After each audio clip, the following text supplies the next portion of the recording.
Sindh online school class 8 मज़मून science बाब 3 सबक ॿियो DNA जो नकुल ठहणु भाङो पहिरियों DNA रिप्लिकेशन पार्ट 1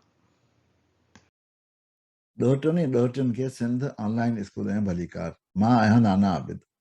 ॿारो असांखे हाणे ख़बर आहे त बायोटेक्नोलॉजी जानदारनि में जीनियाती तौर ते DNA में तब्दीली कंदी आहे। हाणे DNA में असां तब्दीली सिर्फ़ु उन महिल करे सघूं था जंहिं महिल DNA जो नकुल तयारु थींदो आहे जीव घड़े जी विर्छ जे अमल जे दौरान, जेको असां पोएं बाब में पढ़ी चुका आहियूं।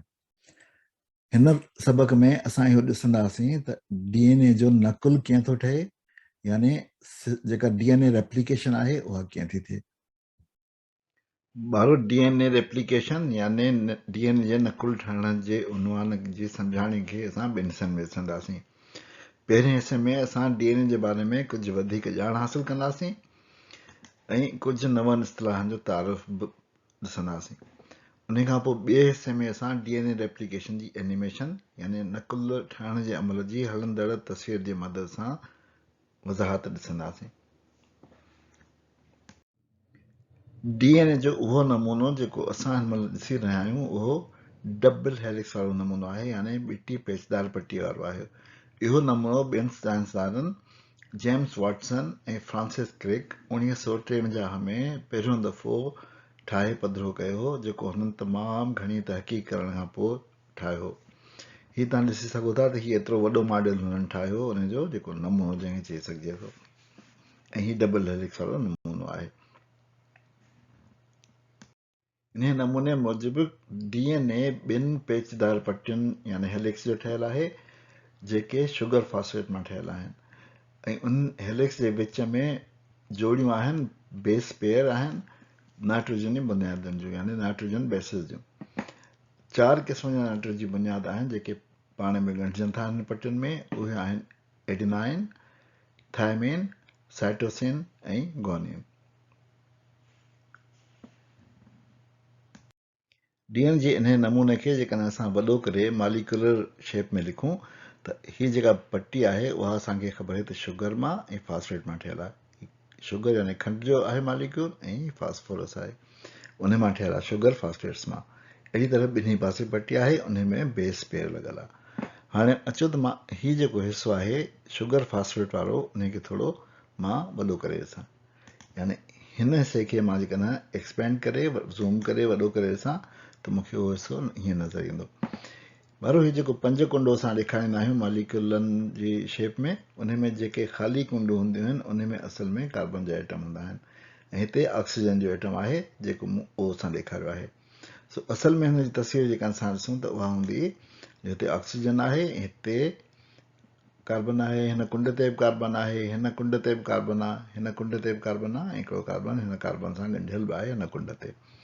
ऐं जेको फॉस्फेट बेस आहे उहो हिन कार्बन सां ॻंढियल आहे ऐं हिन कार्बन सां ॻंढियल आहे।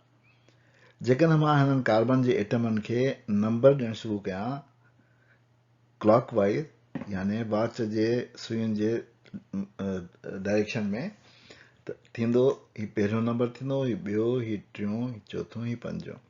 हिते मां ॾिसंदुसि त फॉस्फेट बेस जेको लॻल आहे उहो 5 नंबर ते लॻल आहे ऐं 3 नंबर ते लॻल आहे।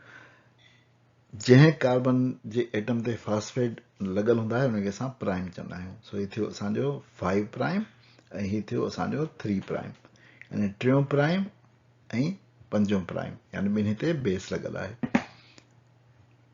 हाणे अचो त मां हिन सॼी तस्वीर खे हिन सॼे हिसे खे थोरो वॾो करे ॾिसां त असांखे छा थो नज़र अचे। सो हीउ मूं हिकिड़ो जेको आहे हुनजो हिसो खयों आहे DNA स्टैंड जो। हीउ जेको आहे हिकिड़ो हेलिक्स आहे ऐं हिकिड़ो ॿियो हेलिक्स आहे, जंहिंमें 2 मोट साइटोसिन ऐं ग्वानिन जा बेस पेयर्स लॻल आहिनि। हिन पासे जेकॾहिं मां ॾिसां त मूं वटि 5 नंबर ते ऐं 3 नंबर ते जेको आहे उहो फॉस्फेट बेस आहिनि, हिते 3 नंबर ते ऐं 5 नंबर ते आहिनि। जेकॾहिं मां मथां खां हेठि अचां त हिन पासे मूंखे सभिनी खां पहिरीं जेको आहे उहो 3 नंबर ते मिलंदो फॉस्फेट बेस। उन खां पोइ जेको आहे मूंखे मिलंदो 2 नंबर ते, 5 नंबर ते मिलंदो उन खां पोइ। पर जेकॾहिं मां हिन पासे मथां खां हेठि वेंदुसि त मूंखे पहिरीं 5 नंबर ते मिलंदो ऐं उन खां पोइ 3 नंबर ते मिलंदो।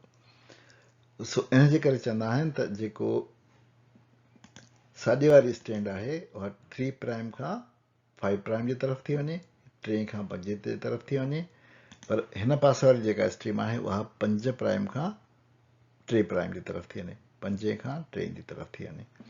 सो ही डायरेक्शन असांजो आहे 3 प्राइम खां 5 प्राइम, ऐं ही हिन पासे वारो डायरेक्शन जेको आहे उहो 5 प्राइम खां 3 प्राइम आहे। उनजे करे DNA चेन हैज़ डायरेक्शनलिटी, यानी DNA जे चेन में तरफ़ जी अहमियत आहे। असां पोएं बाब में सेल साइकिल पढ़ियो ऐं उन में असां इंटरफेस जे बारे में पढ़ियोसीं। असां ॾिठो त इंटरफेस में जेको सिंथेसिस जो मरहलो आहे, एस साइकिल जेको आहे, उन में DNA रेप्लिकेशन थींदी आहे, नकुल जो मरहलो आहे। सो असां हिन मरहले खे वधीक ध्यान सां हिन सबक में ॾिसंदासीं। एस मरहले में यानी सिंथेसिस जे मरहले में क्रोमोटिन मां सिस्टर क्रोमोटिड्स पैदा थींदियूं आहिनि, यानी सभिनी क्रोमोसोम जो नकुल तयारु थींदो आहे, उहे ॿीड़ियूं थी वेंदियूं आहिनि। ऐं मर्कज़ जे अंदरि DNA जो नकुल तयारु थींदो आहे हिन सिलसिले में, हिन फेज़ में, हिन मरहले में। ऐं इन खां अलावा सेंट्रोज़ोम जो नकुल तयारु थींदो आहे ऐं माइक्रोट्यूबुल बि तयारु थींदा आहिनि। पर हिन महिल असां छो त DNA ऐं क्रोमोसोम जे बारे में ॻाल्हायूं पिया था, उनजे करे असां लाइ ख़ासि इहो आहे त असां इहो ज़हन नशीन रखूं त मर्कज़ जे अंदरि DNA जो नकुल एस मरहले में तयारु थींदो आहे, जेको इंटरफेस जो हिकिड़ो मरहलो आहे।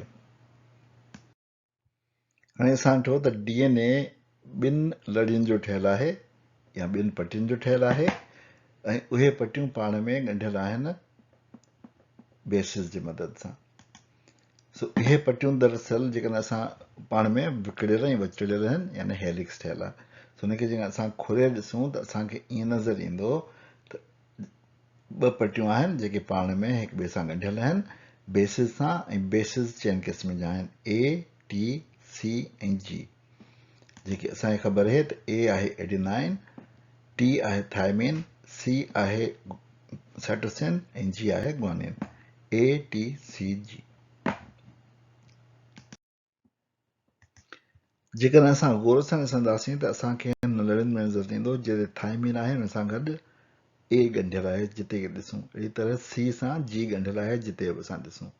उनजे करे असां चई सघूं था त सॼे DNA में हर जाइ ते एडिनाइन सां थायमिन ॻंढियल हूंदो आहे ऐं साइटोसिन सां ग्वानिन, यानी A, T ऐं C, G सॼी पटीअ में, सॼे DNA में ॻंढियल हूंदा आहिनि।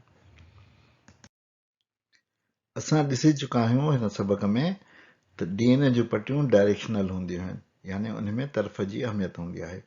सो हिन मॉड्यूल में असां जेकॾहिं ॾिसूं त मथीं पटी 5 प्राइम खां 3 जी तरफ़ थी वञे थी, त 3 हेठीं पटी 3 खां 5 जी तरफ़ वेंदी, यानी मथीं लड़ी 5 प्राइम खां 3 तरफ़ वई, पर हेठीं लड़ी 3 खां 5 तरफ़ वई। पर उन जे बावजूदि DNA जी जेका रेप्लिकेशन आहे उहा सिर्फ़ु हिकिड़े तरफ़ थींदी आहे, यानी नकुल रुॻो 5 प्राइम खां 3 प्राइम तरफ़ ठहंदो आहे। उनजे करे मथीं पटीअ जो नकुल जेकॾहिं असां हिन डायरेक्शन में थींदो त हेठीं पटीअ जो नकुल ठहंदो हिन डायरेक्शन में।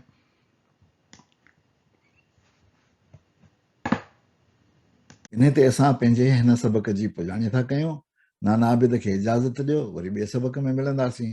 ख़ुदा हाफ़िज़।